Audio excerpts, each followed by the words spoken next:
Hey, I'm Scott Allen Miller. This is Sheep Guarding Llama. It is the 12th of September 2020. It is Saturday, and the kids were supposed to get their haircuts today, but that got rescheduled. So it looks like it's going to be tomorrow. It was originally yesterday, then today. Now it's going to be tomorrow. Today is kind of a relaxed day. I had some work I had to do in the morning, so I worked probably about an hour, and I had to do some didn't have to, but I worked some video editing on episode 6 of Take Flight. Spent a bit of time doing that today. Kat came over in the afternoon for a little bit, but then got taken to the airport. She is going to Arizona until Tuesday night. We'll see her on Wednesday. I think that's true. Maybe it's Thursday. Maybe we'll see her on Thursday. I don't know, something like that. Most of the week, she's going to be in, I assume, Sedona, because she loves it there. And then today... mostly just puttering around in the office, trying to get a bit of this editing done. Coming along pretty far, actually, so happy with where that's going, although I'm going to end up running into a snag on that, but I'll get that figured out. And then this evening, pretty early, well, I guess early evening, Alan hosted a game night, and we played a little bit of like Drawful 2, and we had a few people online, and then more people joined later, and Liesl and Luciana decided they wanted to play, and we played this game called Among Us, which you can play on your phone. You can play it on like Steam, but it's free on the phone. It's like $5 on Steam, so yeah, we played on our phones.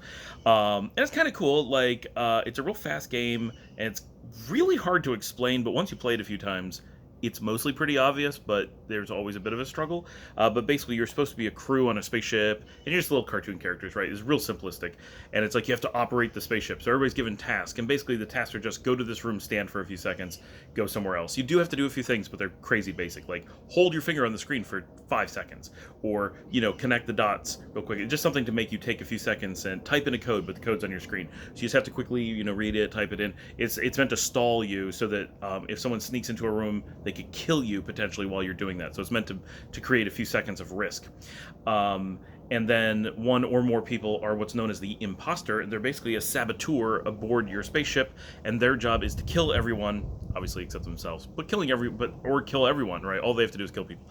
And so they might shut off the environmental controls so you run out of oxygen. They might cause the reactor to melt down. They may stab you, right? They'll run down a hall and just stab you. And then so the goal is for the rest of the people to figure out who did it. Right. So it's like, oh, Alan was stabbed in the back in the hallway. I saw Maggie running away from the scene of the crime. I think it was Maggie. And then everybody votes. And then if you vote for it, you throw her off the ship. And then it says Maggie was not the imposter. And now Maggie's dead and you killed the wrong person. And then there's still someone out there trying to kill you, but you don't know who it is. And you have fewer crew to keep you alive. So it was fun, and Liesl and Luciana got into that. They had seen it played online on like YouTube or something a bit, and so they were like, oh, we know this game, like this looks like fun. So they played for a while. Liesl played for probably an hour or two, and Luciana played the whole night, like really got into it. Then when we were done, Liesl and I watched some Murder, She Wrote, which I was surprised. She wanted to hang out, and she's like, let's watch Murder, She Wrote. So we watched that for a bit, and then we ended up talking late into the night. She just was in the mood to talk, and that was about it. That was my Saturday. So I will see everybody tomorrow on Sunday.